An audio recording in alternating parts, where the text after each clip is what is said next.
जो 6:24 AM पर शुरू हो जाएगी।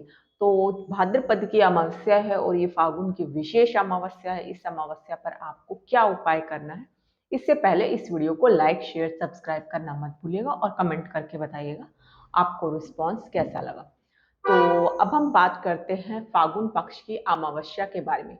देखिए, साल भर अमावस्या चलती रहती है और साल की हर अमावस्या का अपना एक विशेष महत्व होता है। लेकिन जब बात फाल्गुन पक्ष की अमावस्या की आती है तो इस अमावस्या का महत्व और भी अधिक बढ़ जाता है। अब इस अमावस्या को आपको क्या नहीं करना है और क्या करना है? भाद्रपद की अमावस्या के दिन आपको कौन-कौन से उपाय करने हैं कि जिसके करने से आपको बहुत अधिक लाभ मिलेगा?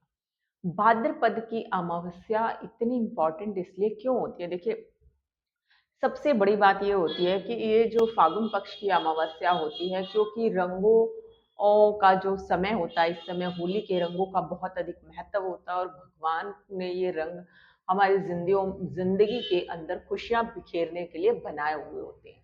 लेकिन हम होली का दहन के पश्चात जब अमावस्या का जो महत्व है उसको भूल जाते हैं, तो कई बार हमारी ज़िंदगी में बहुत सारी समस्याएँ भी खड़ी हो जाती हैं। लेकिन आप इस समस्याओं को खत्म करने के लिए एक छोटा-सा उपाय कर सकते हैं और आप किस तरह से अपनी ज़िंदगी को बेहतर बना सकते हैं, इसी अमावस्या के विषय में आज हम बात करने जा रहे हैं। आखिर क्यों भाद्रपद की फाल्गुन पक्ष की अमावस्या को विशेष महत्व दिया गया है? यही एक वो की पॉइंट है, यदि आपको पता लग गया, तो आपके जो पितृ हैं, वो शांत हो जाएँगे और पितरों की सदैव आप पर कृपा बनी रहेगी। अब आपको करना क्या है देखिए, हर अमावस्या के दिन एक अलग-अलग नियम, एक अलग तर्पण करने का सिस्टम होता है पितरों का और पितरों को ज्योति देने का एक विशेष समय और मुहूर्त होता है। देखिए, सबसे पहले क्या करना है, आपको जो है अमावस्या के दिन किस तरह से पूर्ण प्रक्रिया करनी है कि जिससे आपको अमावस्या का जो पूर्ण फल है, वो आपके पितरों को मिल सके, आपको कैसे करना है? सबसे पहले क्या करना है, मॉर्निंग में आपको स्नान करके स्वच्छ वस्त्र पहनकर अपने किचन को पूर्णतः क्लीन करने के पश्चात उसमें खाना बनाएँ और एक विशेष बात आप यहाँ ध्यान रखें कि जो गृहिणी घर में बहुत सारी जो हैं गृहिणियाँ आजकल के भागदौड़ के समय में जैसे कि अपने घर में मेड रखती हैं, तो उनके लिए भी ये विशेष उपाय कारगर साबित होगा यदि वो उस पर अमल करेंगी। लेकिन तभी अब आपको करना क्या है? देखिए, आपके जितने भी जो रात्रि को आप भोजन करते हैं और भोजन करने के पश्चात जो आपके जूठे बर्तन होते हैं, वो आप पहले ही साफ कर लीजिए या तो रात्रि के समय में या नेक्स्ट डे मॉर्निंग में। क्योंकि जब आप श्राद्ध निकालते हैं, तो श्राद्ध का अर्थ होता है जो पितरों के लिए आप भोजन निकालते हैं, उसका सबसे पहले कार्य होता है कि आपके घर में, आपके किचन में शुद्धि हो, आपका पूर्ण घर स्वच्छ हो, तभी वो पितरों को पूर्ण रूप से जो है भोजन प्राप्त होता है।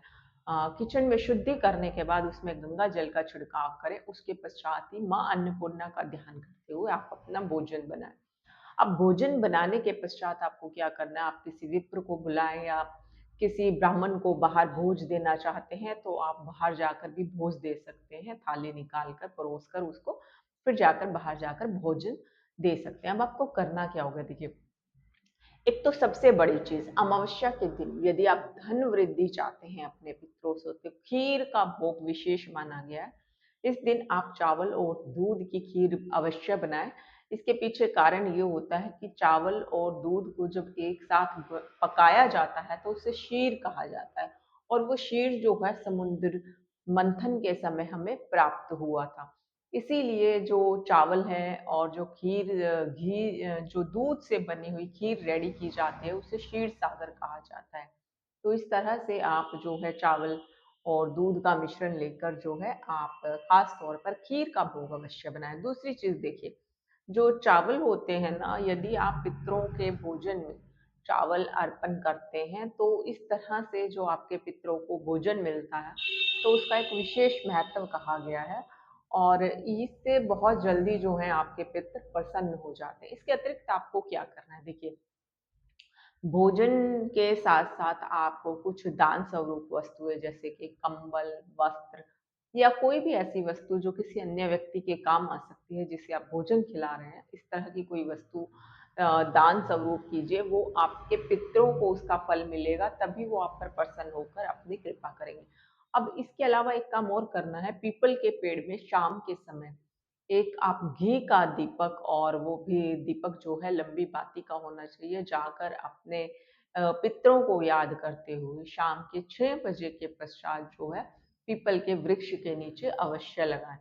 अब आप कहेंगे कि ये जब पितरों की बात चल रही है और अमावस्या का इतना विशेष महत्व है, फाल्गुन पक्ष की अमावस्या भाद्रपद के महीने में आ रही है, तो और क्या कुछ किया जा सकता है? देखिए, धन चाहते हैं, अपने पितरों की कृपा चाहते हैं, और सबसे बड़ी बात, अगर घर में सुख शांति चाहते हैं, तो एक विशेष छोटा-सा उपाय आपको बताया जा रहा है। यदि आप इसे फ़ॉलो करेंगे तो डेफ़िनेटली इसका रिज़ल्ट जो है विदिन 1 मंथ के अंदर-अंदर आपको देखने को मिलेगा, अगली अमावस्या के आने से पहले।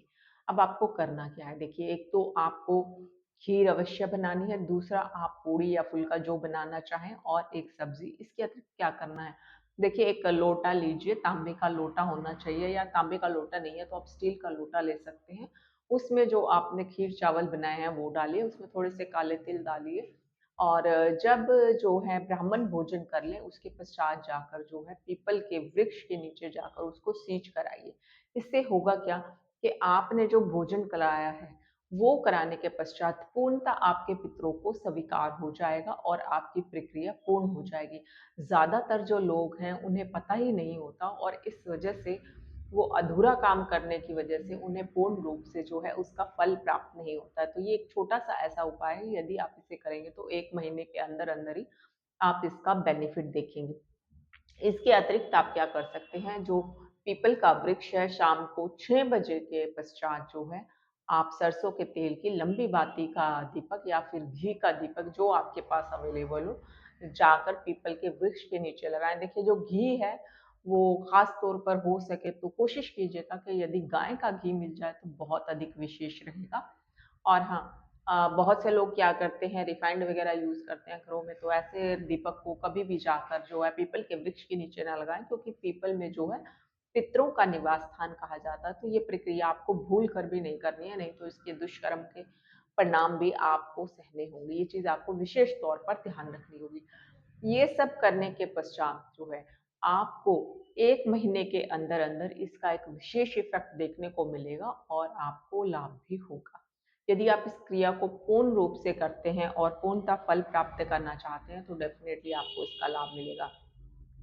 अब एक ख़ास चीज़ और, जैसे ही नेक्स्ट अमावस्या आएगी और नेक्स्ट अमावस्या के ऊपर आपको क्या प्रक्रिया करनी है और उसका क्या लाभ होगा, इसके बारे में भी हम जल्द ही वीडियो बनाएँगे। तो इसको, चैनल को लाइक, शेयर, सब्सक्राइब करना मत भूलिएगा। फाल्गुन पक्ष की ये विशेष अमावस्या है, इसे आपको भूलना नहीं है, और पूर्ण प्रक्रिया को बहुत अच्छे ढंग से करेंगे तो डेफ़िनेटली आपको लाभ मिलेगा। मैंने आपको 3 ही चीज़ें बताई हैं, एक तो चावल की खीर बनानी है आपको दूध का मिश्रण लेकर, और दूसरी चीज़ जो है काले तिल वाला जो उपाय है पीपल के वृक्ष के नीचे, और तीसरे नंबर पर आपको बताया गया है घी के जो दीपक है आप लंबी बाती का जो है पीपल के वृक्ष के नीचे अवश्य लगाएँ। इन 3 प्रक्रियाओं को करने से ही आपको पूर्ण फल प्राप्त हो जाएगा, और आपके पितरों को जो भोजन है वो भी प्राप्त हो जाएगा। और एक छोटा-सा काम और आपको साथ-साथ करना है, ये विशेष तौर पे आप नोट कर लीजिए, जब आप सुबह भोजन बनाते हैं, तो भोजन बनाते समय आपको जो है सबसे पहले 1 रोटी गाय की, 1 कुत्ते की, 1 कौवे की, और 1 रोटी जो है एक्स्ट्रा भूमि के नाम की निकालनी है। मतलब आप जिस ज़मीन पर निवास करते हैं उसके नाम को लेकर आपको निकालना है। इस तरह से जब आप भोजन निकालने के पश्चात किसी भी ब्राह्मण को कराते हैं, तो वो आपका पूर्ण रूप से फल प्राप्त हो जाता है, और आपको जो है उसका पूर्ण फल जो है तभी मिलता है जब आप के द्वारा बनाया गया भोजन ब्राह्मण एक स्वच्छ मन से ग्रहण करे, और उस समय उसके मन में कोई अनावश्यक थॉट ना आ रहे हो। ये चीज़ें ध्यान रखने योग्य हैं, और अगर ऐसा होता है तो इसका पूर्ण फल आपको प्राप्त